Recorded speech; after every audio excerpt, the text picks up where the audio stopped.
All right. This is going to be the first review of the night. We're looking at Rift Rivals 2019. So we're living in the light, TSM versus Origin. I know some people already. They are just losing their mind that I don't use dark mode. Please turn down brightness. Already there. It's already a Twitch chat meme and a thing at this point. But I am going to do you a solid and actually turn things down a little bit because before we get into our first review, I want to talk a bit about Rift Rivals 2019 because this is a tournament that I think people have misunderstood is the wrong word, but I think a lot of things were learned from this tournament, even if the winner was always known. Like we knew from before, like the EU was going to beat NA, and EU beat NA pretty comfortably. And in the first couple of days, they were kind of styling, and people took away, oh, what does this mean? What does this mean? Are NA completely outmatched? And I think the answer was yes in one way, in terms of the way that Europe was approaching the games was superior to how North America was approaching the games. But I think it was a very timely reminder for NA that what they're doing wasn't going to translate internationally. And I think it's the best example of this was 2 years ago, right? When Phoenix went over to Europe and North America went over to Europe and won. And that was something that propelled Europe forward at that event. So I really do think there were some important learnings here for the North American side. If you're an LEC fan, I think it's also not unfair to say, I don't know if Europe took much from this tournament, but I think it definitely was, at worst, a one-way learning experience for the North American teams and a chance for EU fans to talk shit. And if the EU players are the only ones that lose out and you still get to talk shit, isn't it worth it? Isn't it? It's probably still worth it. So what we're going to focus on in this review to start things up is kind of what we took away from Rift Rivals, or what at least I took away from the tournament. And that was the fact that EU and NA were playing a very different meta. And the meta we saw from EU was proactivity. And interestingly, it was from all three teams at the tournament. So if we're looking at Fnatic, for example, we got all three EU teams organized here in their Games of Legends pages. What you'll notice is the stat I want you to look at is goal difference at 15, which I think is the most important stat to talk about. Now, CS difference at 15 is a very easy stat to pervert because things like Sonataric can balk with that, and there was a lot of Sona this tournament. But it doesn't always have to. Like Griffin has high CSD, and it goes higher when they play Sona lanes. But for the benefit of the doubt, let's just focus on things like gold differential at 15. And what you'll notice from Fnatic, obviously massive. Like anything above 700 is like insanely high. So when we're going over 2,700 over 5 games, that is a really high CSD of 15. Like, just to be clear, goal difference per minute of 332. Every minute, Fnatic got 332 gold ahead. And you guys know that, melee minions give like 20 gold, and ranged less, and tank minions give more. Like 330 gold is like over a kill's worth of gold a minute of advantage over a whole game. And over the first 15 minutes, like if it was 300, if for 15 minutes into 270 is like what? Like the averaging in the first 15 minutes, 180 gold a minute, 185 gold a minute, which is a lot of gold over the opponent every minute. It's like a kill every minute 30 or something like that. So we're talking pretty insane numbers here. But the interesting thing is that was not just Fnatic. 6-0 team comes in, dominates. Origin, 2,623 gold at 15 minutes. Not known as a team like that domestically. When we do review Origin, I'll show you, when we get to the games, the change in numbers they had between regular season and Rift Rivals. G2 Esports, no surprise, 3,000 gold at 15 minutes. Interestingly, their goal difference per minute, because of the some of their games being a bit fiesta-y, was not as consistently growing after those 15 minutes, but their first 15 minutes were massive. And it's just a lot of aggression stats. Like, we're looking at huge amounts of aggression. I think these are better compared to regular season stats, and I'll talk about that when we zoom into each specific team. But, you saw the three teams: 2,700 gold, 2,600 gold, 3,000 gold. Those are their three European teams. So we're talking an average of what? 2,720 or so gold difference at 15 minutes. Then you have Team Liquid, 296, which decent, but obviously not blowing games open, staying even. They're a scaling team usually. You're not embarrassed by that. The CS differential is negative. But you move on to the TSM side, negative 2,500. Like, these are worse numbers than Jin Air in spring season. Smaller sample size, worth noting. Cloud9, these numbers are pretty unfair to talk about. Like, this is like obviously insanely bad. But Cloud9 was playing with a sub and a sick player and doing kind of silly things. So the C9 number is not really something to fall away from, even though like this is like 612 levels of awkward numbers. I mean, the CS differential, right? We won't linger on that. Here's the comparison though, and this is more interesting, right? Is that Cloud9 in the LCS always been a pretty decent early game team without being explosive.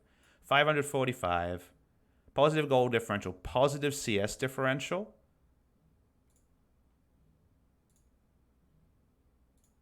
You know what I mean? Like, this is obviously insane drop-off between the two. But it's actually kind of typical of what we saw was a lot of teams came into Rift Rivals being known for having an okay early game or a decent early game in North America and got blasted by Europe. And Europe's ability to take turret plates, in spite of Perks playing top Yasuo and things like that, was to me my learning from this tournament. It crystallized that the proactive early game style versus the reactive early game style, that I'm kind of always sitting here with this ethos of get the turret plates. They're basically gold pinata. Go pick it up. It's in the game for a reason, and that's your advantage. Europe took that to the nth degree, to the point where the lanes didn't matter. It was just about the playstyle. It's almost like the whose league is it anyway, where everything's made up and the lane assignments don't matter. Because it was just about getting the plates. Get the gold in the early game, the gold pinatas that disappear at 14 minutes. And that is what all three European teams did. And that the North American teams were slow on, but better by the final day. Like, North America looked like a whirlwind hit them when they were in this tournament. That was my biggest take.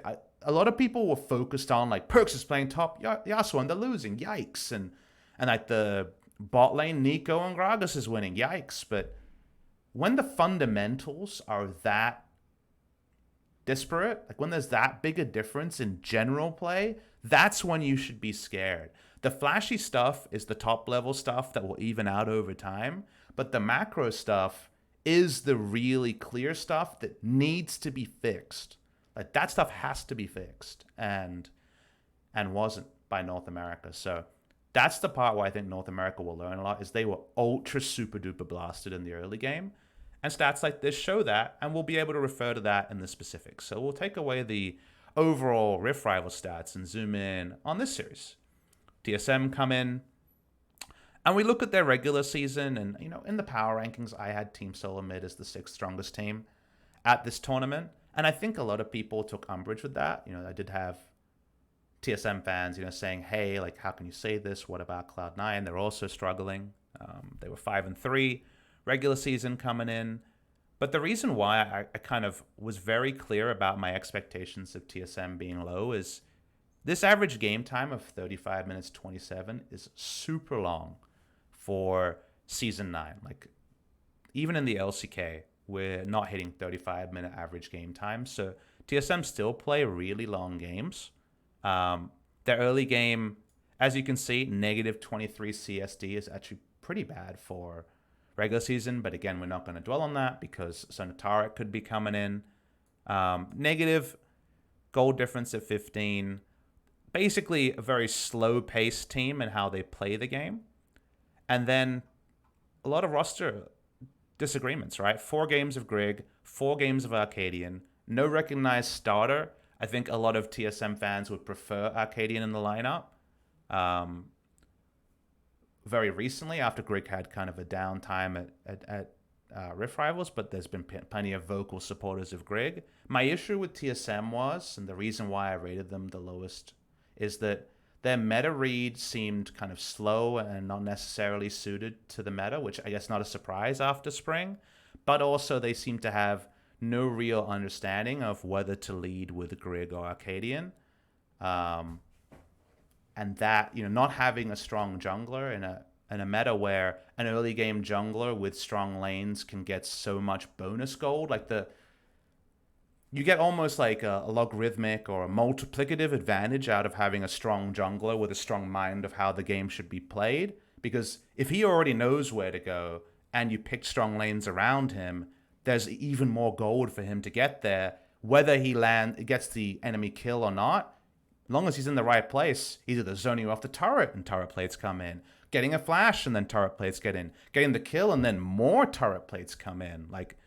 There's so many ways for junglers to blow up a game in the early game, just like we did with Broxah last week in his 700 IQ game against G2, that having no recognized jungler and not having a great kind of grasp of the current meta is the reason why I deflated them a bit. I think I really like Reaper's direction with coaching. I think they have solo laners now that can take on different styles. I rate Sven really highly as a jungler. I think he's a really smart jungler and hasn't necessarily been performing. It's not like C9 are one of the best teams in the world by any means, but I had a lot more faith in C9 coming into this tournament, and then unfortunately C9 weren't really a factor for the tournament, if we're being real. At the end of the day, C9 just couldn't put a roster together between the sickness and other issues, and we'll never know how they would have stood up under real kind of pressure at this tournament. But on the TSM side, I came in 6 out of 6 teams. But again, TSM fans have heard me say many positive things about where I thought TSM would be. I thought they would rise and really integrate well, and I thought Arcadian would kind of puff out his chest and really step up, and that hasn't happened so far in summer. It's been some exceptional performances by some of their great players rather than kind of a strengthening of the team. It's also early. 8 games played, international tournament played, new reset. TSM can go on a big win, and I'm still thinking there's a lot that can make this roster strong. We're just not seeing it right now. Zooming in on TSM in regular season versus Rift Rivals, you just notice what happens. And I like to think of stats, and I made a big point a few weeks ago that this season stats, and just generally stats, have never been harder to interpret. We have stats people at the LCK, and they're like, look at these cool numbers. And they don't confer with the color casters about the numbers. They're just like, okay, we found numbers where this is first, this is 10th, and we'll just put it out there because it's the most kind of significant differences. So they'll asterisk significant differences. And you'll notice on the broadcast, there'll be times where I say, this is a number and that's a number, and there's a lot between these two numbers, but don't ignore the sample size or don't overinflate what this means. So with stats recently, ever since Awesome Dude started, Sonos in the bot lane, CSDs get weird, I've always been very kind of tasking myself to, if I say a stat is interesting, I'll tell you why it's interesting, and I let you guys decide whether you saw the same thing I did. But you look at the stats regular season, middle kind of gold difference, close to 0, doesn't really mean too much. Negative 2,500. So their gold difference of 15 was times 9. I.e. they had a 9 times worse early game in terms of gold differential between regular season and Rift Rivals. And doesn't that pass the eye test to you guys? Because I saw that. That's what it felt like. It felt like TSM couldn't handle fast game pace from European teams. And I would say there was at least one game where TL was found out in the same way, but they did improve as the tournament went on, and C9 was the same. So to me, this passes the eye test as a significant stat that you can point to. And that's why when I was doing my preparation for this stream, I bring that up, is TSM really felt out of breath fast in games. There was so many games where in the game, 10 minutes in, you're like, man, it feels like the aerobic capacity of the European team is just stronger than the aerobic capacity of the North American team in game terms, right? Like, this is obviously a sports analogy, but it's what you saw. In the CS differential actually got smaller. And this is the cool stat, right? They're down 23 CS in lanes, down 286 gold. You're like, okay, I can kind of see that. They're 6 CS better. They're down 9 times as much gold. Where did the gold come from? Well, let's check the deaths per game. They're dying 3 more times per game. Is that enough?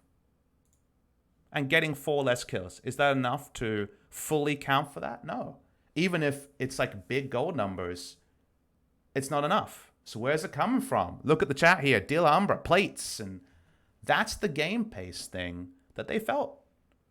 Like, TSM were being run around by enemy teams that sometimes would die in making aggressive plays, but there would always be someone collecting those gold pinatas, popping them in the top, and getting the gold that shakes out. And that's the big thing that I think North American teams, like we're mentioning, saw from here. Tower ratio way down, right? 2.6 tower ratio, first tower 50%, tower ratio 0.8. They were just getting utterly destroyed around the towers. Unfortunately, we don't have plates collected. That would obviously be the stat that I would like to deliver you, and there's a way for Riot to calculate those. But for external sites like Games of Legends, who we like to use on this, I don't get access to those, but it doesn't take a genius to work out where the goal difference came from. So that's what we saw from the TSM side. And it passes the eye test, so I feel like that stat is important. The coolest one here is Origen, right? Who came in no form when they faced TSM. They come in 139, so not that different from TSM regular season. CS differential plus 1.7, so their lanes are a little bit more even. Turret ratio lower than TSM's. First blood. Like, Origen had been playing pretty slow games, and they also hadn't been particularly winning that many games, right? In EU. But Origen, to me, blossomed the most. I had Origen ranked second last, just above TSM's. And especially in the early days, we saw that Origen could actually adapt to the European meta. And they are the one team from Europe that come back, I think, really enhanced by their Rift rivals. Origen had a really impressive step up here. And some people will say, okay, it's against NA teams. And that is relevant. But I feel like their look on the game changed, and they found an opponent who was less ready to fight them for objectives. So it's almost like the idea blossomed on them. All right, we're going to go against teams that are weak in the early game. Let's play the style that other EU teams are playing and really take advantage of it. And, you know, where you want to put the percentages to how significant those things are kind of up in the air. But up to 2,623 gold, an improvement of 2,800 gold. CS differential is misleading because of some turret games against them, but first blood percentages. Cold in this tournament was super active in the early game and had some great pathing, so it was great to see that he was pushing up. And just in general, it showed a difference between regular season Origen and Rift Rivals Origen, and that's kind of the thing we'll look at. So that's probably enough table setting here for TSM versus Origen. A lot of those stark differences where there were massive leads were in the earliest games of the tournament, i.e. in the first couple of days, where the games looked the most Fiesta-ish, but it was Origen role swapping and playing early game way better. And now we're zooming into kind of later in the tournament here. This is game number 2 of the last day. All these teams are playing each other for the second time. I wasn't interested in going to the earlier games because unfortunately they were super Fiesta, right, when it comes to games. TSM chose blue side for this game number 2. We decided not to review the first game because obviously C9 was in a rough roster position, so it didn't feel like that would be the most informational of games. Zooming through the bans. Bans on the blue side. Remember, blue side considered better at the moment because the meta changed a little bit with the removal of Silas and some other champions. I would say red side on 9/11 would have been stronger than red side on 9/12, but specifically the removal of kind of 2 champions you could take in the first round of picks up here, like Silas, for example, made drafting a little bit more tricky. So just consulting this one, the Draven ban against Patrick. Feels like in the LCS and LEC, the Draven bans come in as a respect. I see Draven bans, and I must admit, from all the teamfight tactics I've been playing, I think the teamfight tactics, yeah, Draven ban sounds smart. That guy's OP. But we just have a lot less Draven in the Asian regions. I'd love to see some Draven at our Rift Rivals, actually, to try to import a strat that works in other regions. The Jarvan ban, a cold ban, because his pathing on that champion had been really strong.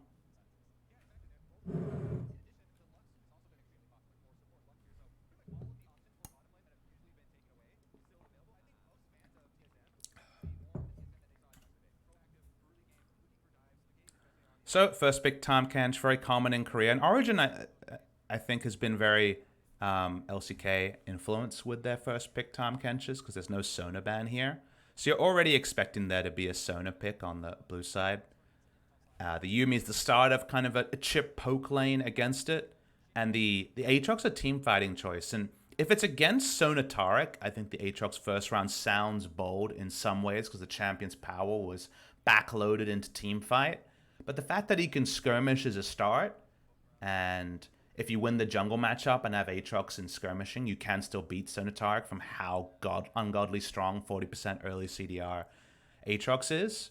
But on the other side, if it's Sona Kench, you don't have Taric ult, and there's just a chance that Aatrox can run over the enemy team as well. Kind of a small point that is that when you're drafting with Sona, you have a huge incentive to run on hits. So, for example, Jace, Camille, Fiora, all these champions, because of Sona's magic damage on first 3 autos aura, is like some unseen, like invisible power that makes her team fighting so strong next to Crescendo and heals. You always want to combine things like Jace into it. The quirk of that is you often end up with very brittle frontline comps when you run a Sona. Like, it's very common for it to be Jace, Lee Sin, Camille, or Nico, Jace, Jarvan. Like, these are very common things with Sona Kench bot lane. And in those comps, with a brittle frontline, Aatrox often gets that first kill. And it's just it might as well be Katarina in games when it's Aatrox, because it's, if Aatrox team gets that ultimate reset, 80% chance they're going to win a team fight, maybe higher. If they don't, there's so many flashes now. That's been my favorite thing about summer, is that at the start, everyone played Aatrox like old Aatrox, and you just tilted with how rubbish it is. And then after the fact, teams got better at playing with Aatrox and understanding that, okay, you can't just play him on weak side and have him win lane. That's not how Aatrox works anymore. But he would just always win team fights by getting the first kill. And now people are flashing and using their stasis, and the amount of counterplay to stop that first kill from Aatrox, just disengaging fights, is really fun to watch. So I'm happy to see the Aatrox meta develop and the champions feeling more and more balanced overall.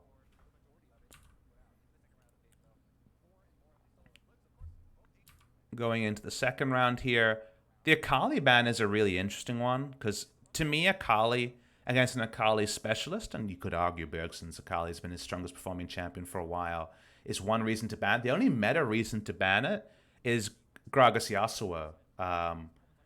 Yasuo mid lane actually loses pretty hard to Akali for a lot of the points of the game, and that's why they draw the Gragas ban here, is that Gragas Yasuo is really, really strong to take on red side if Akali can't be the answering pick to mid lane Yasuo. So Origen hadn't taken their mid laner there. Gragas Yasuo would have made a lot of sense and would have been diverse damage, because they would have had Gragas jungle building full AP and Yasuo from the mid lane. So good ban there. Origen take Elise, and already when you see this, you should be expecting bot side turret dives. The way you do that is that Sivir and Yuumi can control the lane at all points, because Yumi's poke is insane, and Sivir can either last hit or instant shove with AD and, her boomerang blade and W just can full push a wave. Everyone knows that about Sivir. And then Elise repels turret shots. She can reset turret aggro, and she has a stun. So You're already expecting slow push from Silver Yumi. Elise comes in to get the turret dive kill. Sona Time Kench. If you can keep them at level 1, you dive them then. If you can bait out the Devourer, you dive them then. So you're already expecting a lot of bot lane focus. And TSM respond with the Olaf. And I think that's not necessarily bad in that Olaf plus Sona is very strong with the on-hit synergy. And Olaf has a Jace to jungle around. And Jace has the priority over Aatrox. But you need to be specific in how they play this out. And we know they aren't specific. And we'll be able to review that when we get into game.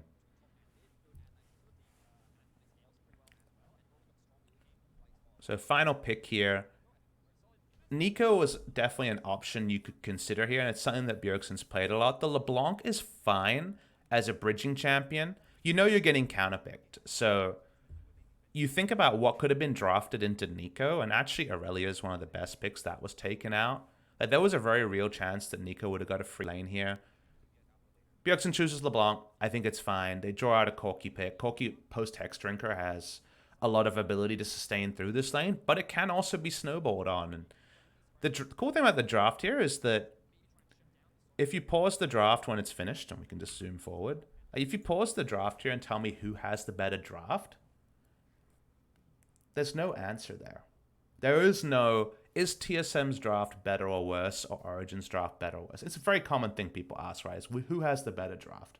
And I would say that in the LCK, we would see TSM's side win more often than not. And I think in NA, I also think that TSM side the draft would be perfectly fine. But Origen's draft can be played well if snowballed, and also if TSM fall behind, they can struggle as well. So it's very funny how there's a lot going on in this draft, and how you play it out is pivotal. You never turret dive with Elise? Well, guess what? She can do nothing in team fights against this comp. She's useless in team fights if she doesn't get started. Sivir Yumi can be powerful. I like it a lot more than Ezreal Yumi. I'm not a huge fan of that. I think Sona Tam has been super powerful in the LCK, but not every comp fits every situation, and this was a tournament defined by proactive European teams playing the proactive draft better than NA teams could weather the storm. And we're in a meta where it feels like it favors the bold. So I don't mind you coming in saying Origen's draft is better. And I also wouldn't mind if in the comments for this video on YouTube, all the European fans are like, fuck PapaSmithy.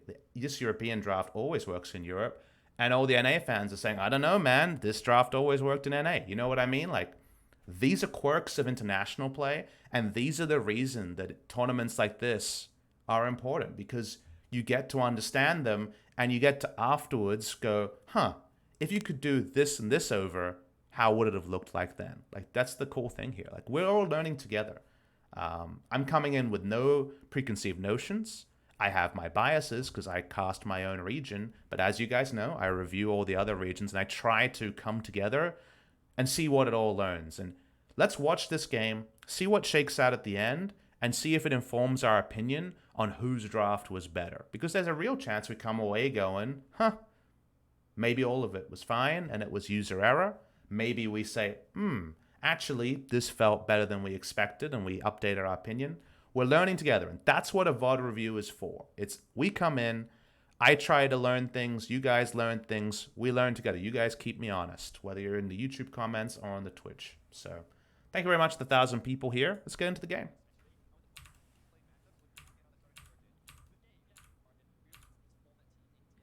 Greg has a... Where are we at with the beards here?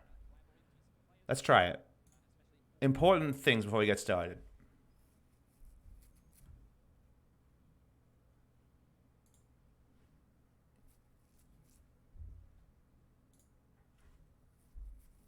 I think his beard is better. I got a nice thing going on, but his beard connects at the side, you know? So I think Greg's probably above me in the tier list. Mine's, I think, right now better manicured, but the fullness of it is there. I don't know all the beard words. Have you guys noticed that beard words are pretty similar to wine words? And what else has really pompous words? Wine, cheese, you know? Like, oh, it's very thick and defined. Wine words are like throaty and Who's got some wine words? Can we try and apply wine words? Full-bodied beard. There we go. There's a good one. Fermented beard. Oh, that's when you don't apply enough shampoo to your beard. You know what I mean? Like, oh, it's just a bit fermented. That you never want to walk outside with a fermented beard. Stop that. I know. No, you. No, not you. Not you. You're fine. But you, no fermented beard. Fruity beard. I mean, yeah, that's probably in there. Fruity undertones beard. See? All these words apply to beards, which isn't that great. I never thought about this, but we're learning. But yeah, full-bodied beard. Very rich beard. Good call on this side. Not you, horny weeb XD, but austere beard is a good one. All right, let's continue. So we're giving Greg the benefit of the doubt. I gotta say, I know Bjergsen's going for something a bit different. He's Danish, right? So he's got the Viking thing going, but it's just too scraggly to me. Like, it's definitely mature. I don't know. I think I don't know, but it's impressive for sure, right? It really is impressive, but it's too Viking for me. Oh, yeah. This is like a 2/3 Bjergsen, so the Danish mid laners are definitely working something out in the mid lane. Mithy and I are onto something here. Like, I can't grow the connections, so I can only grow the bottom. But Mithy has always looked really well kept. So there you go.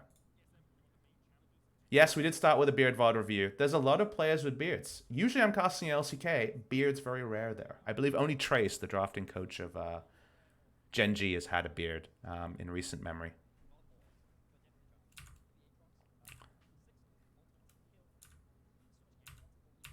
Still so many beards. If you're a really old school esports fan, you'll know that Wolf Schroeder, one of my great friends who's currently an Overwatch League caster, was famous for his hair reviews. So if I'm going to become the beard review guy, I'm just following in Korean esports footsteps. So early game of this game was really, really interesting. Let's talk about what the comps are likely to do. So, pausing it here. Now, here's what we can say about this game. I'm going to ask Chad a question. We're going to do some more interaction today because there are, these are definitely shorter games. What about this game makes vertical jungling attempts very likely? Because I would believe there's multiple factors that means that invading the enemy jungle for vision is almost definitely going to happen. So what sort of variables impact whether vertical jungling is going to be attempted by a team or not? Strong early game junglers, there's a good decide. The Elise dive we talked about, yep, that's in there. They have Olaf just invade forehead. I mean, actually, Titty Swag, amazing name for this. He had to be the guy that said that. If you see Olaf Braum on the enemy team, you're right. Probably going to invade, probably going to look for deep wards. So actually, not a bad analysis. Strong lane matchups. There's a lot of variables here. Let's run them down. Olaf, Titty Swag's correct. So strong champion level 1. The most important thing that will lead to vertical jungling, which is usually what you see when you see deep wards, is lane matchups. And specifically, when top and bot lane matchups are globally disparate. What I mean by that is, let's go to top side. Jace blasts Aatrox early. Winning lane priority matchup for Jace. Jace is really good at taking turret plates, blah, blah, blah. Jace, 2019 meta. So, wouldn't it be nice if Jace could overextend? And if Jace can get turret plates, Olaf will for sure get an entire quadrant of the jungle because he can jungle top side the map. Bottom side the map, Sona Tahm Kench, awful in the laning phase, right? Against double ranged, Sona Tahm Kench have no chance. Tahm Kench is the one CSing, so he's going to have a world of pain as a melee champion, licking up those CS as much as he can. Sivir can push alongside the Yuumi. They can poke down the Tahm Kench. Really hard laning phase, right? So power for TSM top side, power for Origen bot side.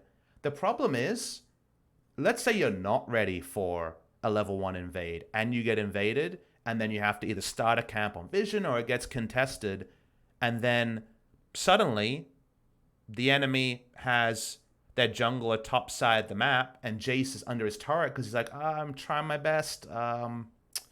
I can't overextend here. I can't get a CS lead. There's a chance that both your lanes that could overextend and get a lead just lose, right? So we always talk about the prisoner dilemma, which is something you guys should Google. It's a very, very interesting psychological experiment, but it's basically about when it comes to, say, doubling down on guaranteeing yourself a win. This is a case where if you swap top and get your vertical jungling going, your strong lane will win.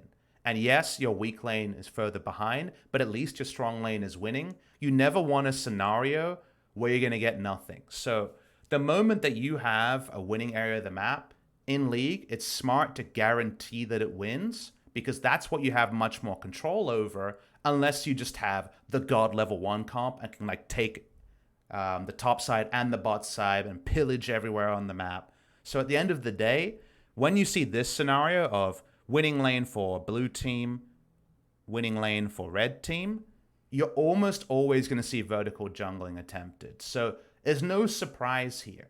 And the moment that you know it's going to happen, and the moment that you've played twice recently in the previous days with aggressive jungling, like TSM doesn't need to know that vertical jungling could happen. They know it will happen, and they know the enemy will be aggressive. So they're already running straight forward. And that part is smart. But they make two huge tactical errors. Tactical error number 1. Greg has gone Ghost. Ghost is a trash summoner on Olaf. Yes, it would be lovely if you could have it, but you can't have it. Because so much of early jungle pathing is around being able to flash out if the enemy kind of goes for a late invade. Patrick and Mithy come in while you're on your wolves. Well, you were too late. Flash over the wall. You're fine. But if you don't have flash, you can't ghost out most of the time. You're just going to end up dying. So already not liking the ghost. Go Predator, take flash, or just don't take it. The other thing that you aren't able to do without flash here is that it is going to affect, what am I considering here? I mean, it definitely affects your ability to invade. It also, basically positively and negatively, not having flash sucks, because you can buy Ghost, you can buy Righteous Glory, you can buy, I guess, Shurelya's as well, but you can never kind of recreate flash. And the second thing I was thinking of, sorry, I finally got there, is one of the ways the blue side Olaf gets Baron, and I know the map is close here, but you'll often see Olafs in the late game, when they set up with a control ward on Baron, you can't always get the deep vision you want, and what you'll see is then Olaf will stand kind of above where Elise is on the map, contest the enemy while the rest of his team does Baron, then flash into the Baron pit and smite the Baron.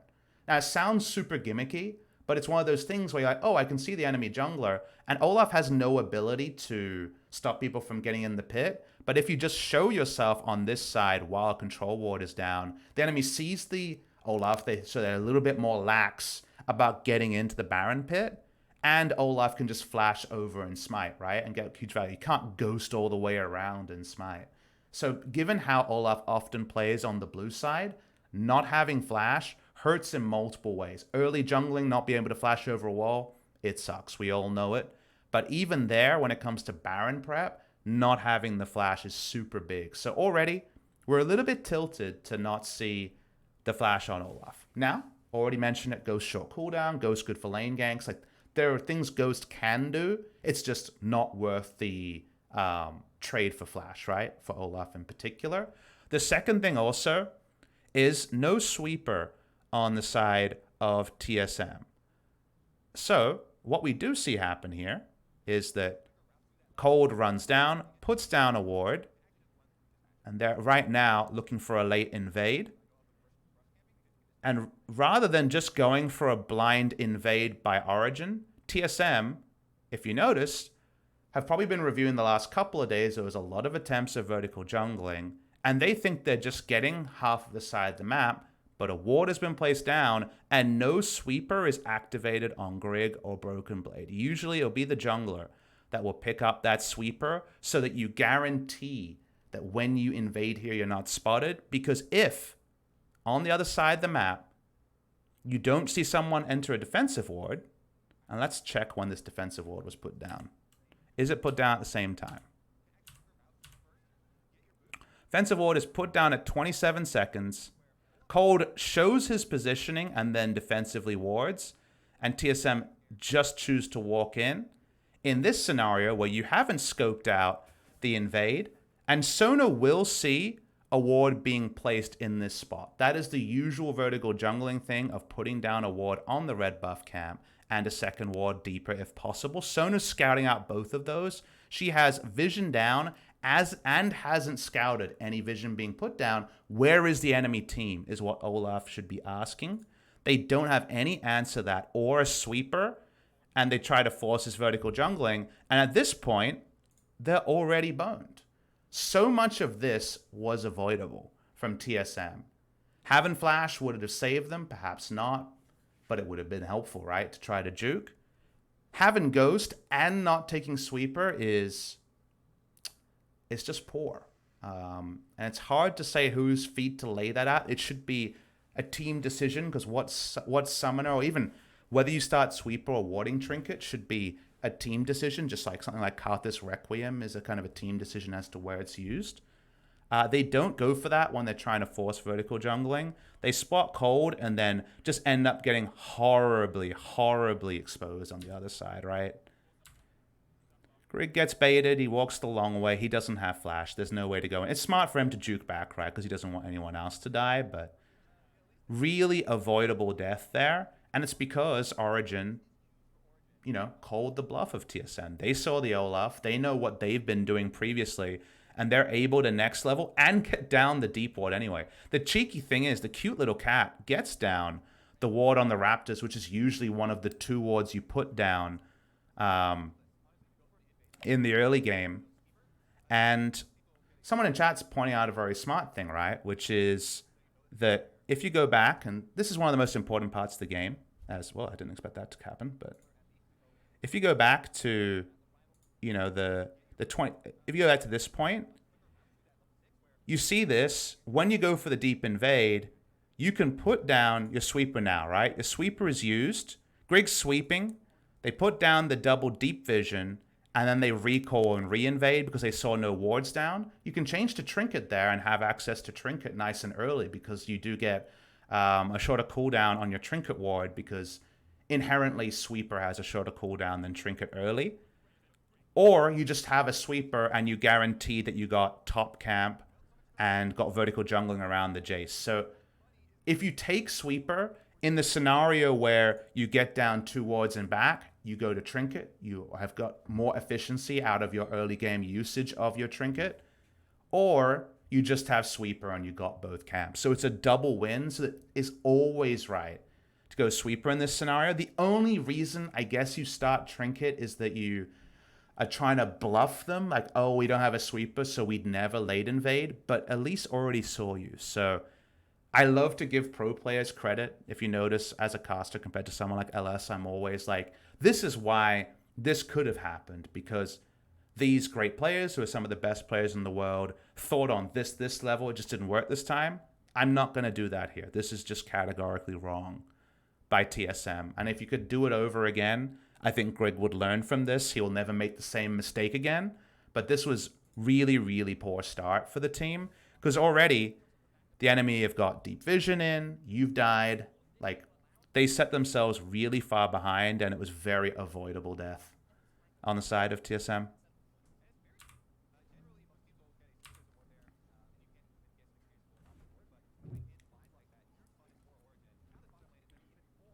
Any learning from mistakes, XD? I mean, that's what this tournament's biggest use is for. I do believe the takeaways for North America are sevenfold. There was a great interview from Smoothie, who said that he learned way more from this event than the previous 4 weeks of the regular season. And it's because no team in NA was playing this proactive style. Said the same thing about Korean teams coming into MSI, have no one to emulate that played like IG. Or G2 for that matter.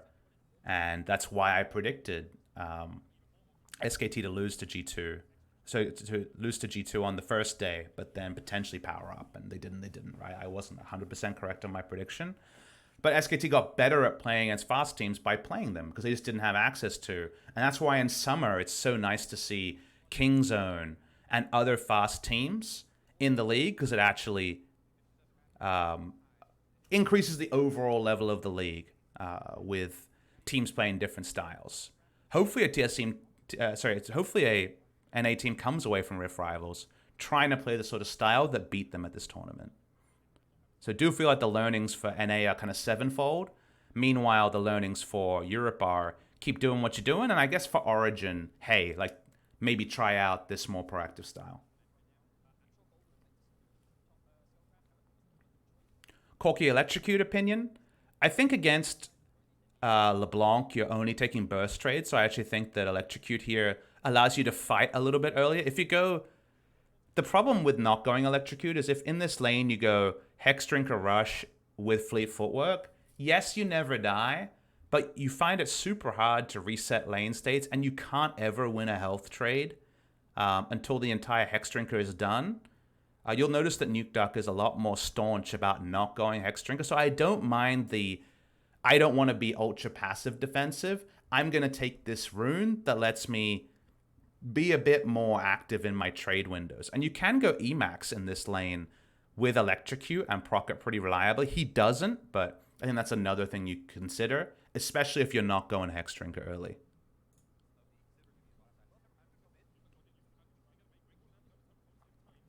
Moment that the chains misses very, very hard for Grid to get much done.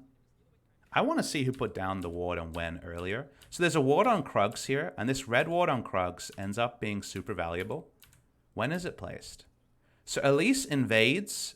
What was Olaf doing this one? When Elise knows that Olaf is topside because of scuttle timing, Elise invades and puts down a Krug ward, which ends up being so important. Olaf gives up his Krug camp, doesn't go to it early, and Elise resets after the Krug ward, and a lot comes from this.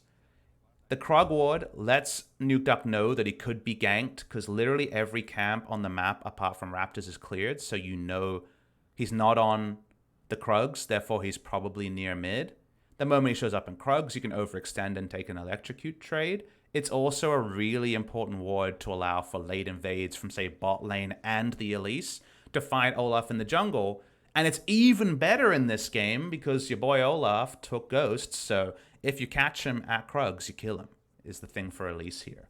Like, Elise does have one-shot potential on a half-health Olaf, and Olaf falls low in the jungle to get value out of his passive. So, really valuable ward here. If you can keep that up against a ghost jungler, Hecarim or Olaf, then you're definitely in really good stead.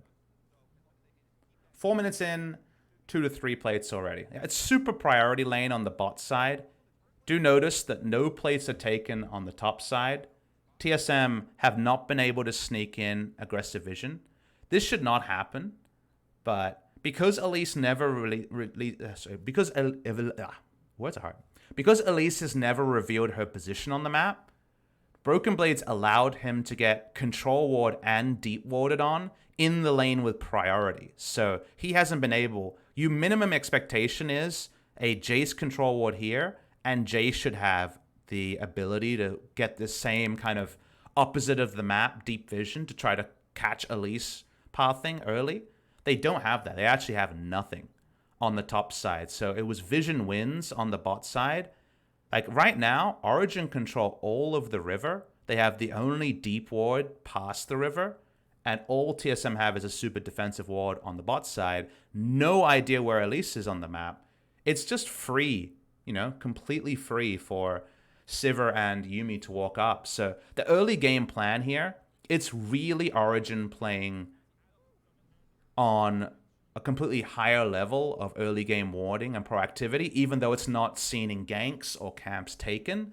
The amount of information they've gotten about Olaf, like Olaf has been so stifled in what he's wanted to do apart from some chance attempts at gank, and everything Origen is doing is free. So the NA is free meme, you know, the land of the free. When it comes to early game pathing here, Origen is getting everything, and TSM is trying to make things happen, often in visions. So that is, like, this is like for 6 minutes 50. This is like Caitlyn Lux levels of turret destruction that Sivir shouldn't be able to do, but it's Sivir with tabs on the Olaf for the majority of the game, and Elise hasn't even had to be called for a turret dive to make it happen. Meanwhile, at the top side, Jace versus Aatrox, a 2-turret plate lane by 14 minutes. Well, so far, it's 0 turret plates, and yes, Jace gets some free time. He can take 2 plates almost instantly alone. The fact that this is such a huge amount of gold already early, 800 gold, not all of which is first blood, gives you a pretty good indication of what's going on.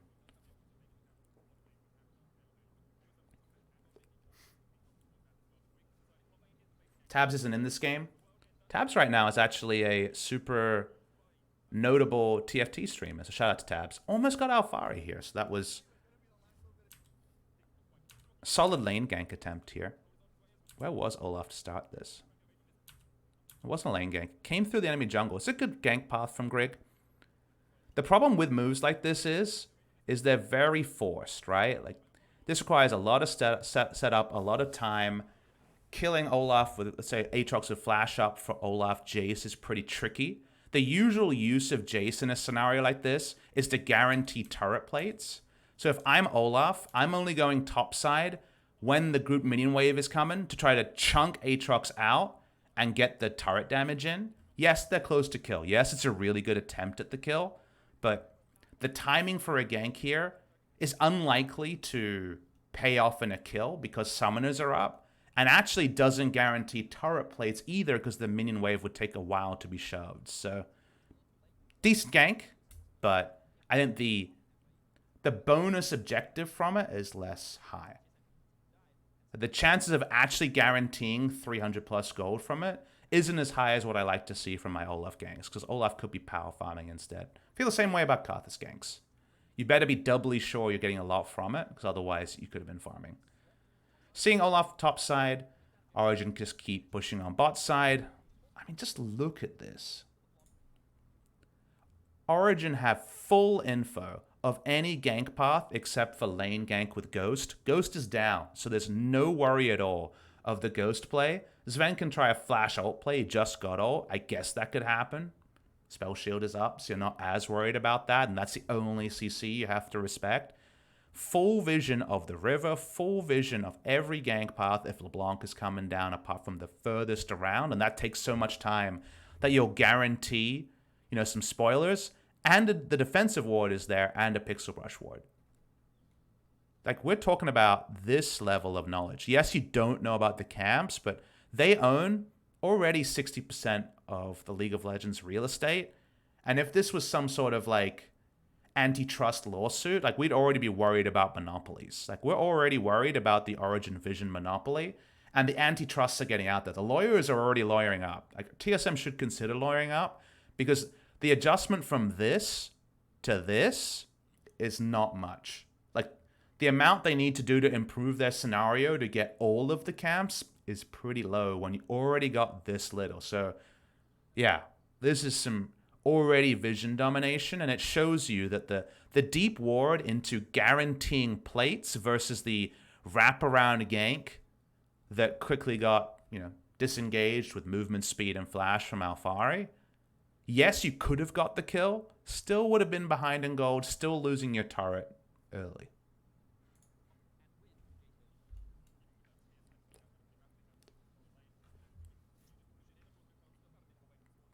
TSM walks up, they're putting down defensive turret dive vision because they, like us, expect the standing gold to be attacked. This was the other ultra sad play, right? How sad is this? This is vision domination. It's just sad, It doesn't mean that TSM is bad. I am not piling on to TSM. It's just in awe of how much of an advantage Origin got. And you can never have this and this if both teams are playing an equal vision game. But this is proactive macro, put it down, safe pushing up. And this on the other side is, we've got a good matchup, it should be fine. It's really Europe's macro being on another level early game than North America's. And I sincerely hope TSM review this. Smoothie already mentioned they learned more from this than the rest of the season. Isn't it going to be exciting watching TSM this week? We already know their players are super good.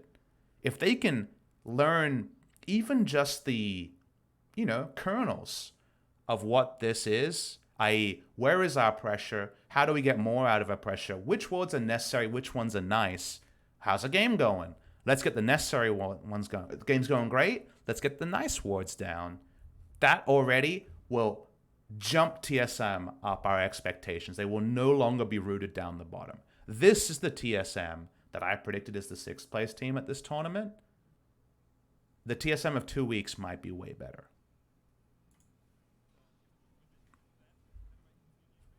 No way to get that. They get an ult out of Patrick, but it was absolute most they were going to get. Elise can now walk up and threaten a turret dive, because look what happens topside. Topside, because you saw the Abyssal Voyage plus Olaf, Aatrox doesn't have to play like there's a jungler, because the jungler is bot lane. I don't know if Elise was spotted, but you basically have to assume Elise is topside, and that's what Jace is doing.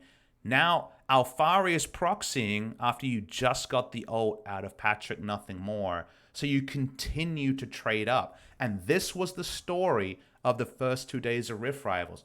Don't be distracted, North America, by the shiny champions and, we can't do anything because perks to God Yasuo, what's a boy to do? Actually get distracted by the map, because the map is much more alarming than the fact that perks could style on Yasuo and get a 100 CS lead. Little 1-for-1 here. This is pretty well played by TSM, because this is not the jungler came and they just about salvaged something. This is Patrick and Mithy got too overconfident walking up for the turret kill. They thought they could get it at 9 minutes with nobody backing them up. And Sven just makes a good ult. Like, it ends up being a 1-for-1. But credit to Sven, who's been criticized a lot for this tournament, for finding a spot where Origen weren't just the sum of their vision line, where, we got all the vision, lol, what a crappy Abyssal Voyage, we're just going to take the free turret. OG's hubris of how much they were winning in their early game got to their head here, and Sven found a time to punish. So shout out to Sven for this. This was good. I mean, obviously it looks sad that he flashes away. He thinks he has another 50 base health. He doesn't. But one of the better moments, unfortunately, come out of the pause. It's 10 minutes 30. You lost the turret anyway. And the most TSM can do is try to make a Caps-esque roam to the top side, try to find something out of it.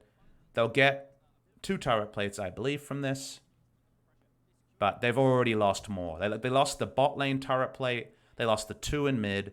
This game is a great first review of the night, because it's an encapsulation of what so many games of the group stage were like.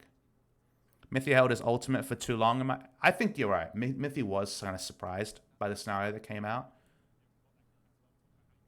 So what happened was there was kind of a musical chairs where Aatrox was getting the push and proxy and topside, so that drew Bjergsen topside, but the reset to mid lane meant that Patrick was already there. They wanted to counter lane swap, but they were too late on it, so Origen just got more plates. And that's kind of the reality of this game. We'll pause at 14 to work out the damage, right? But the damage is really high.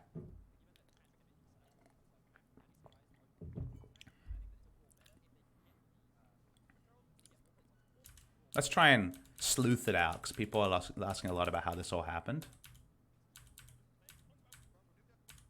Let's go to before the replay where the kill happened. So all of Bjergsen's vision is topside at this point, so Bjergsen goes topside. We can't see it right now, of course, because we're in the replay. The replay ends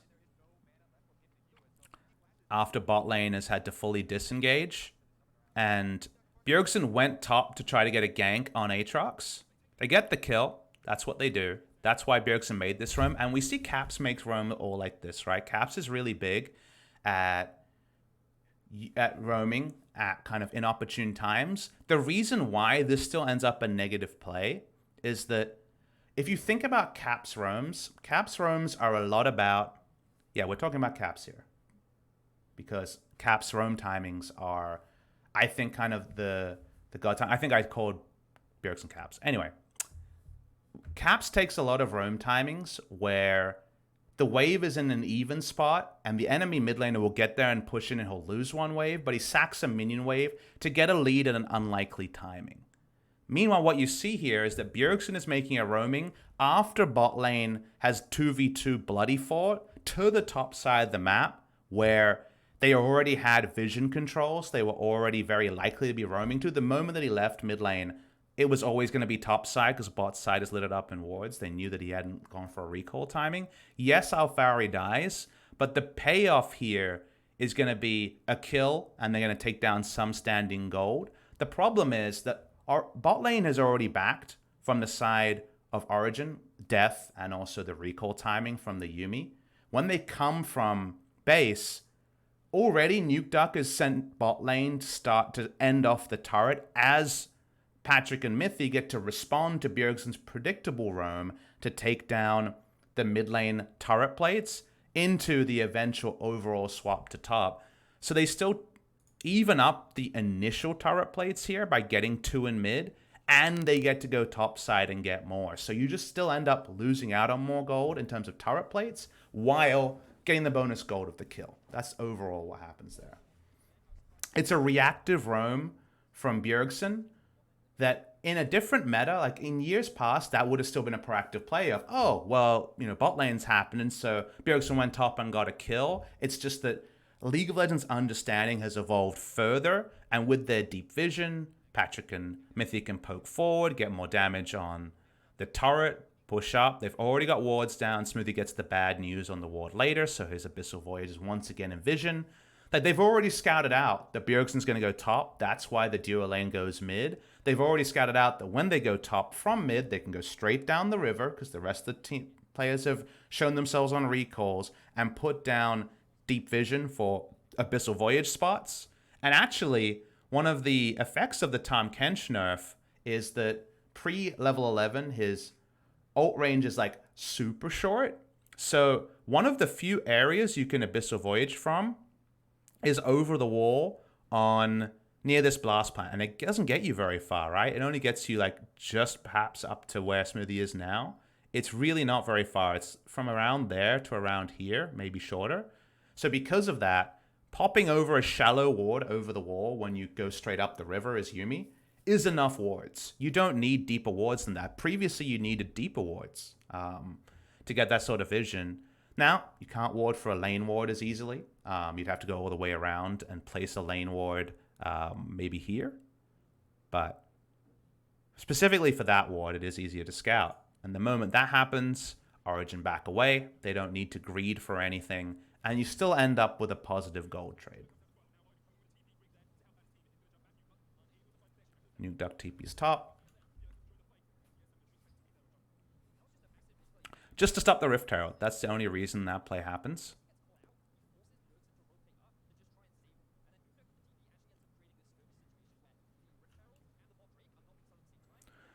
Abyssal Voyage play happens. They get Patrick this time. So this is better from TSM in that they can get a kill. The question is, what do you lose on making that kill? And that's the problem, right? Is execution from TSM better. But here's the call from here is, let's get Patrick when he pushes up for a turret plate. Yuumi's not with him. The problem for TSM is, if you send enough people, you can kill Patrick. But what is the map state around this decision making and how many people are required to make it happen is kind of a problem. The enemy team has very high turret damage. Corki with Trinity Force blows up turrets. Sivir doesn't siege very well, but if she's given free time, kills turrets fast. Top lane, Alphari, he's an AD champion, so he also does a lot of turret damage. So given all of that, if the map state and the rest of the map isn't positive for you, sending 4 people to get 1 kill, very often pre-14 minutes is wrong. So this gank happens at 14 minutes. I think it's actually just categorically correct. Pre-14 minutes, while the execution deserves praising, they do get him. At this kill, without Bjergsen, probably still happens. It's kind of hard to say. He gets slowed. They probably chase him down and kill him. With Bjergsen, they kill him faster, but Nuke Duck walks into mid lane, 2 turret plates. Remember, 320 gold. That's already more than a kill. If they kill the turrets, still way more. But TSM with their faster speed made the cut. They cut through and they get a secondary kill. And they do punish once again, Origen being very brazen. Like, Origen is playing this game like, man, we've schooled them in the early game. Let's just take all the free gold.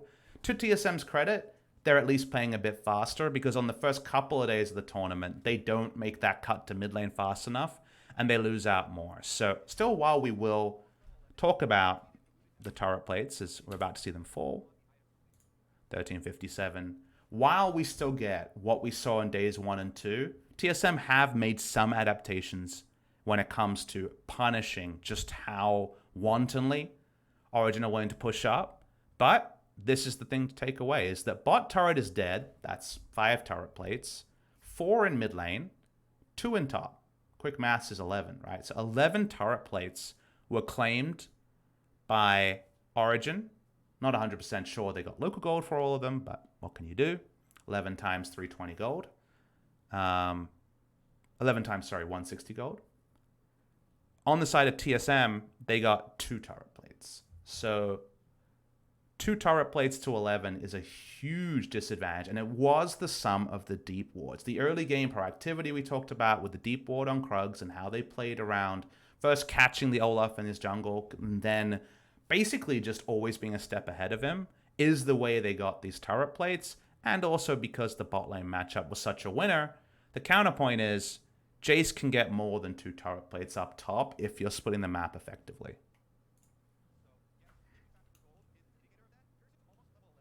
And that's basically the whole gold lead, is the turret plates, because TSM were able to punish for some kills.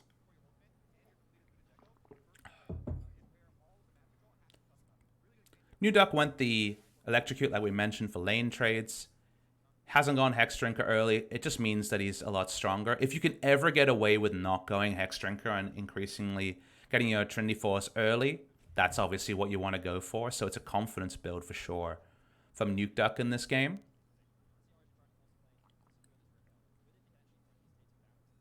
In terms of timings, TSM's lockout teamfights are going to be very predictable. One of the downsides of going a Jace comp like this is we talked about how there is a lot of pressure, a lot of synergy between Sona and the other champions, specifically the Jace and the Olaf. However, if you can't actually force the enemy to fight you, it's much harder to use those pieces, because the engage on TSM's side is only Sona. I'm not going to include the LeBlanc. We should watch this in the slower speed. And TSM kind of realize that. They say, all right, we've got Seraphs, or I guess Archangels, let's force a fight. The question is, do they want this team fight around the Rift Herald? So Rift Herald started, draws a defensive TP.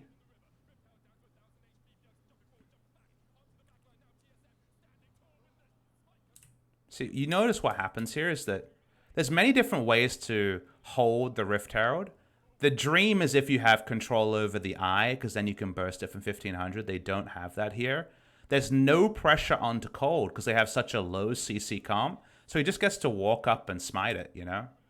It's just unfortunate in that the plan you have to have is, how do we stop a smite? And it's just as true on a Rift Herald as it is around Baron.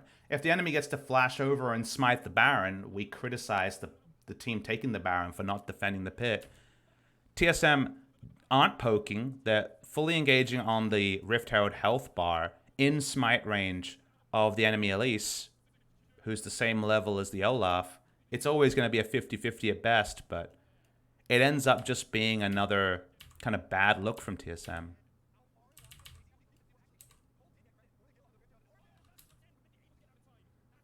And they're trying to poke for kills, but only LeBlanc has any sort of chase on the side of TSM. Yeah, Sven didn't know. Sven was poking at the back. He didn't really have a front line in front of him because it's a low frontline comp. This TSM team comp can be super powerful from ahead. And if the Jace is way ahead, the thing people get is like they get to scenarios like this that play out and they're like, TSM's draft sucked. But like I mentioned during Champ Select, I really like TSM's draft. The thing is, you don't pick TSM's draft to 50-50 at an objective with no other map pressure happening. That's not what you pick the draft for. you pick the draft for Jace has already gotten a turret and he's in the bot side and 2 people are going to him. Meanwhile, Olaf power deletes the Rift Herald. Maybe LeBlanc is patrolling around it. Then with the Baron, you roll up at a turret. Sona's poking you. LeBlanc's poking you. Jace is poking you. Tahm Kench is there to disengage. With a proactive macro, smart early game team that got the sort of turret plate lead that Origen got, like if the shoe is reversed, TSM's draft from ahead is super hard to play against. There's almost no counterplay because it does so much damn damage that anyone from Origen walking up gets blown up. But from behind, if you're going to force team fights about it or 50-50s, like it's hard. It's not like Origen has a lot of initiation, right? Like if Origen lost this game, their fans would criticize the draft and say, I mean, they got a final chapter, Aatrox flank, not that much engaged. Sivir kind of runs at them. But if they control the game state, and we had at one point where they had 60% of the map at 10 minutes in, turns out you have to come to them and then you're like, oh, it's so good because Corky Poke's going to land and can't walk past the final chapter. And that's the draft kind of dilemma, is that the good draft is the one that wins and the bad draft is the draft that loses to most people. And it's kind of hard to fully disagree with that. But I just like to report both sides. And give my opinion, and you guys can kind of decide where you land.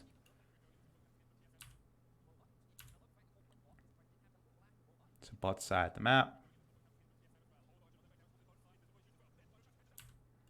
So this was the big turning point in the game, because it's not like TSM's super far behind here. Like they've been outplayed and out-macroed, but the game's not over. And we lead to a really interesting passage in the game. So let's slow it down a bit. Cold is spotted on a ward. He wants to contest for vision. The Drake is about to end.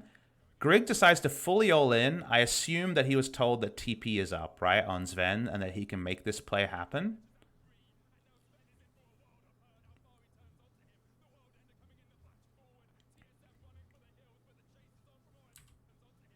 TSM's comp is one where, because like it's a lot about conditional info. Let's talk about how the info develops in this fight for why it might happen. At this point, you know that Cold is going to come in to contest this ward, and you want to blow him up. Abyssal Voyage is up. TP is up on Sven, and Sven definitely told him, hey, my TP is up. We can fight here. We can fight here. This is the moment. They have no vision of the enemy team, but the Scryer does hit. So let's start it up. Do notice that as the play starts, the all-in is hoping that it's a 2v1. Now, I'm not actually 100% clear if Alfari, it's a 2v2, right? But they're putting faith in the 2v2 with Phage Olaf with red buff from ahead. They know they have the red buff here. They think they can make it work. So, the call is, go, I've got TP with me. Abyssal Voyage is up. So the play starts, Cold puts down a ward. Repel is going to buy time, and Aatrox usually pretty good at buying time as well. Notice that Scrying Plant spots Corky on the way. So they know Corky's coming down. They see Mithy is really, really close. At this point, I guess it's, you know, something's got to give. We've gone too far. But at this point, they should understand that they're actually way out of position. Smoothie solo ults to try to catch up, but doesn't have the ability to ult all the way into the fight anymore. The Tahm Kench ult was nerfed. Bjergsen has a lot of the gold and is always going to be the last person there after a lot of fighting is happening. So you have to know that against Sivir, you're not going to be able to get all your people in position to damage down the one person you chunked out. And you need to consider that Elise is going to be able to repel and buy time. And then final chapter, when you go to Origen's team, is an AoE stun. That is something you can't deal with, right? Only Olaf has the ability to try to slow it down. So the play from TSM here is really disjointed. And then it's just so easy for Origen to just feast multiple kills. It's already 2 resets for Alfari to keep diving in. Like, it becomes too easy, and it's a failure in communication of TSM to think that they can burst someone down when they don't know for sure that Origen is going to have less numbers than them. Like, Origen gets more people to the river before TSM does, but TSM plays like they've caught Origen out of position. So whether it was Sven frontlining without a Seraph shield, or the call is kind of the guilty one there. There was clearly a call from TSM of TP is up, we can make this happen. Maybe that was Ven's call because he's the one with TP. But what you really want to do there is defend from a Rift Herald plus Mountain Drake play, because the Rift Herald obviously was picked up by Origen, and that's the only outer turret left open. And instead, it ends up being that and more. No, outer turret, sorry, but that ends up being the thing, is you get a free Drake if you just pump the Rift Herald as Alfari and run at the Drake. Instead, they get the Drake, they get the kills. They get Alfari fed from this. They get so much on this play. Do Origen and TSM lose a lot in another scenario where they weren't forced to fight. They chose this place to fight. And you wonder if that was a flow-on effect of how poorly the early game went in terms of turret plates. Like 3 outer turrets are still up for Origen, right? But that's the sort of thing that happens when you're so curtailed in the early game. I talk about this a lot on cast. It's probably because I'm biased as a psychological background. I used to be a school counselor, but everyone on TSM's side, they're one of the best teams in North America. They've got teams that have won championships. They're all top players in solo queue. Like, if you're a pro player, you have to believe you can win any game. You have to believe you're a great player. You want to puff out your chest and fight and be like, this is where we turn it. We're TSM. Especially when you've been herded for so long. Like, it sucks to be dictated to by another team for this long, and you want a turning point. Like, you've seen the sports movies, and this is the moment we can turn it. They just choose a kind of desperate time to make that turning point and end up compounding their own loss. Chasing the loss is the term that's used in like poker and betting, and it's what we see in this game. Lane ward here from Origen when they made this play here is super clutch. Good play from Cold. Sven's not expecting this. His flash is down. You never expect this when you have such a deep lane ward. And now Sven is like completely out of the game.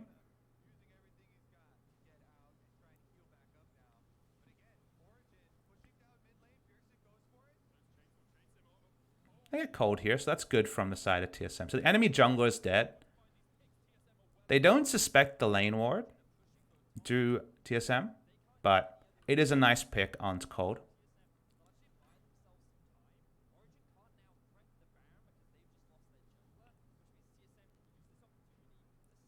So Grig pops a sweeper. They're getting split here. So they're wondering how many resources are bought. This is a good play from TSM trying to answer the split push. Much easier 5v4 to do than anything else. They could see them in the ward, yes. The lane ward. And Grig's just trying to control River here. They're very worried about Origen's Baron. If you notice, Origen's team low on tankiness, but Corki Sivir, 50% crit, 25% crit, double Mountain Drake, a lot of Baron pressure here. And Grig's job, which is much harder on the blue side than on the red side, is to protect Baron. It's not something Olaf does very well. He doesn't have the Gragas kind of barrel roll, the sad Gragas bowling we talk about by red side AP Gragases. Olaf kind of has to use his ult to stop a Baron going down, or just go for a lane camp and top side. Cold around the top side. He's pathing. He's both providing defense for Nuke Duck and prepping for Baron. So they're getting a lot of value here. Meanwhile, all you can do when you have 3 outer turrets down is plays like this. Like, if you watch the 2 junglers here, it's the difference between a team that has 3 outer turrets down and a team that has no outer turrets down, is that all Grig can do is hope that Nuke Duck overextends and Bjergsen lands a chain. Meanwhile, Cold could gank or could get vision control and prep for Baron and be there for a counter gank. So there's more bonus objectives when you're ahead, just like there's more gold from ahead, and yet you still see teams playing passively and wonder why. And that's kind of been my struggle casting the LCK is. It's so clear to me how things fall into place from ahead.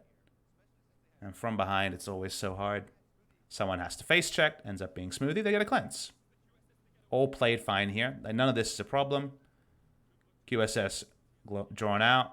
Sven ults to make sure there's no follow-up. Good play there. The lane ward is replaced in the mid lane, as we can see.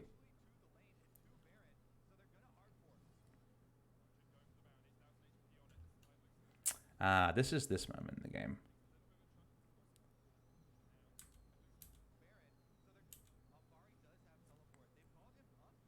So Sven and Smoothie have already been chunked out 100 HP on Sona in the mid lane.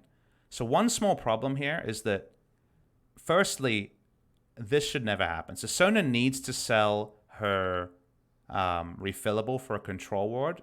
One of the big problems here is that there's no control ward in the mid lane that is protecting Sona and Tahm Kench to push out. And what I mean by that is, if mid lane turret is up here, you know there's no ward under you, so you can stand roughly here and know that you're safe, right? In terms of somebody having complete and precise information on when you're backing away. But whenever you take down a mid lane turret in solo queue, you put down that trinket ward as the enemy, because you're like, okay, now we get all that extra vision of what's happening between what used to be inner and outer turret. So usually you'll see teams put a control ward basically behind where Tahm Kench and Sona are standing to give you kind of like surrogate control. You don't have a turret there anymore, but you know there's no deep lane ward to spot your exact precise movements when you kite forward and back out of vision. However, with no control ward here, and after already being chunked out, Sona Kench can never even walk past where the dregs of the old outer turret is. Like, they have no mid lane presence at all, and they're a slower pushing duo. Tahm Kench has to lather the minions with his auto attacks to get the relic procs, and Sona doesn't have the most ability power and doesn't have the most wave clear. That's not what she's picked for, right? So, unfortunately, this is an even lower presence Sona Tahm Kench than you'd want, and that lane ward is surviving. You'll notice regular wards, but no control ward in the mid lane, because they just don't have enough control wards to control ward behind them and also spot for Baron. So that's definitely a mistake by TSM in terms of setup. They had a control ward in their inventory, but like you can see, Smoothie doesn't have the ability to control ward behind him and help with the Baron vision, and they've got less vision spots because right now both LeBlanc and Sona are item capped. They're both at 6 items. Meanwhile, if you look at the enemy team, only the person who's not involved in the Baron vision is item capped. It's fine for your top laner who's going to be on the other side of the map to have 6 items, no control ward slot. Not okay for the support to do that. In this case, the 80 carry, but you know what I'm trying to say. So it's just so effortful for TSM to contest vision, and that's with like double stacks of wards. Like, they're only just about going even in the Baron vision trade because they have an extra 3 wards on their Sona, and they're not controlling anything because you need those control wards. It's much more about control ward domination than it is just purely putting down trinket wards. So, play continues. Lich Bane is done. You see Sven. If you have a control ward here, you can hold the minions around where the Baron would have been. Instead, now he's kiting down. That means that the safe zone is further away. They're going to be slower to respond to plays that are closer to Baron. And, you know, it just ends up being this song and a dance again and again. And just no camps for Greg to get to. Like, he's really stuck between hoping a Corki's going to overextend. That sounds pretty awful as a jungle Olaf. And putting down wards around Baron.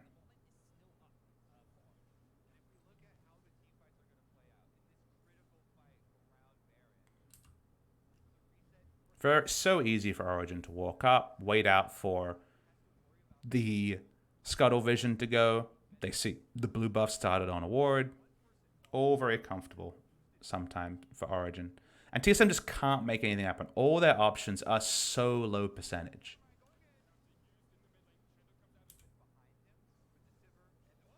Finally, the control ward comes into mid lane, and they get turbo ganked. So this is just a straight up Sivir turbo gank here when the control ward in mid lane happens. So the items change, the control ward goes down. Origen can just brute force through the mid lane, and Smoothie and Sven, even though they've been playing super defensively, have to blow heal flash to make this happen. So Origen get to back away. And Grigg, who spent the whole game, as we remember, in the last 5 minutes playing around the river here, is the one who unfortunately gets caught in the wrong spot, as we know, as this game goes on. But they get both summoners in mid. They push on. They clear the control ward in mid. No longer can Sven and Smoothie even stand where they were. And now the Baron dance becomes so hard. Like we see finally the mistake. Gregor spent his entire last 5 minutes around this area. He's never got to go anywhere near the bot side, as we remember. And then because 3 outer turrets are down, he just gets caught. Sona and Kench can't do anything in mid lane. They have no priority, as we know. Greg is invading a side the map that's been contested again and again. They flash in. Final Auto gets the kill.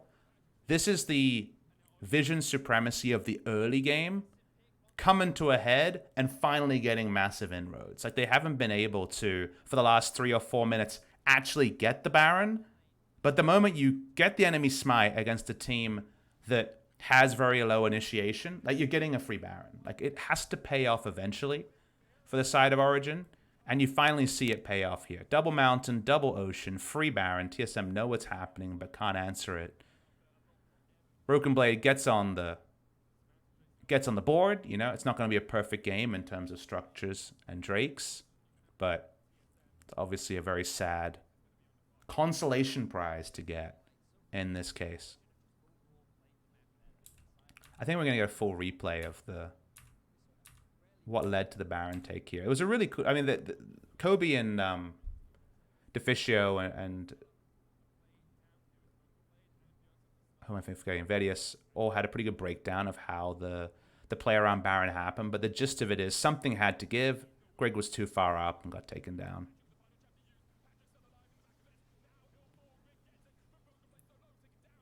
And TSM so desperate to make this brush camp work.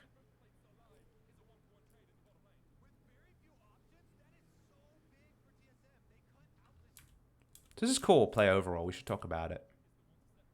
So, with Sona showing in top, very obvious that Patrick will come bot lane, and the camp that was the Olaf and LeBlanc ends up being just a full-on 5-man collapse from TSM.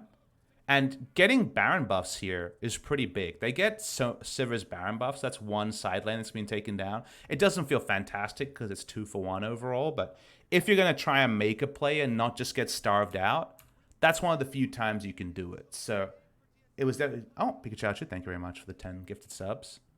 This is one of the few times you could try to make a play, and yet Origen are able to turn it around. This is a really good reactive call from Origen. So we spent the whole game talking about how proactive they've been as a team that's largely been seen as reactive in Europe. And you might say, okay, but we already complimented them from being proactive this tournament. We looked over numbers before we started. That part, good. What's another cool thing to comment on is they haven't forgotten how to make great reactive calls. And that's what happens here when they realize that Nuke Duck's TP is up, the minion wave in mid lane is already prepped, and Yuumi can follow. It's 4v3, and they have a minion wave prepped with Baron in the mid lane. Get the maximum here. So it ends up being 2-for-1 in terms of kills, but also the mid lane turret broken, and the ability to play the multi-lane siege with Baron that TSM was all in the brush to stop in order to, stop. They just didn't want a 3-lane push because they can't really handle that against Baron. Well, they've already lost 1 inhibitor turret, which is kind of the minimum standard of this first Baron, and the potential for more. Buffing up minion wave with Baron in mid lane, draws multiple people. That's going to get a free easy inner turret. This is the sort of game closing that's always really heartening to see, but also the sort of game closing that's possible when you have double Mountain Drake and you're really comfortable with the spot in the game. Patrick pulled to top side. TSM forced into another low percentage play. Another teleport dive, another teleport attempt.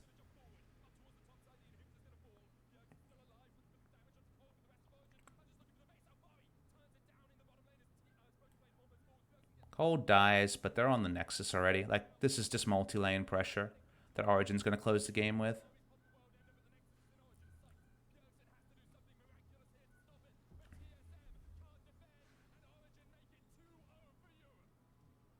So this is the 2-0 lead for EU, but obviously for this review, it's going to be 1-0.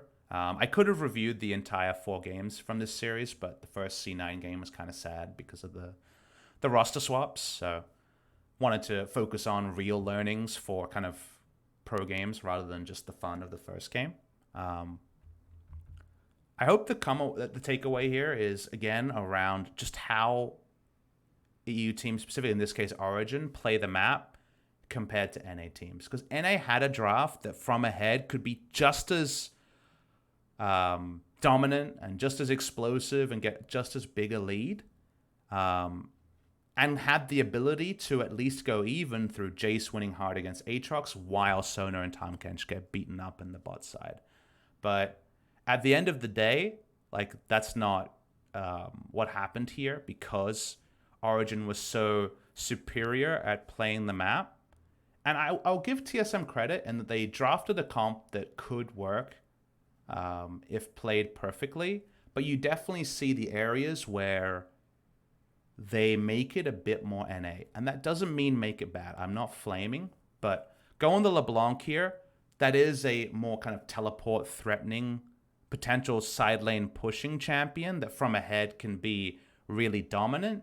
But in this game, so much of it when they fell behind was hopefully they face check Olaf LeBlanc, or maybe LeBlanc can teleport flank. And to me, it kind of harkened back to the first 2 days of this tournament where NA teams would pick team fighting draft, hard team fight against 3-lane push, and then just never get to team fight because the EU team was taking objectives in the other 2 lanes, and the lane that was actually going to be TP ganked had either scouted that out or were really easily able to disengage a hard engage at a fight. And I think that's just the fundamental difference of the cost you take to play a draft that can be very proactive in the early game is that very often it doesn't 5v5 as well. To get team fight tank that can initiate front to back team fighting, you can't also get winning lane. That's just something that Riot has never allowed, thankfully, is win lane, win game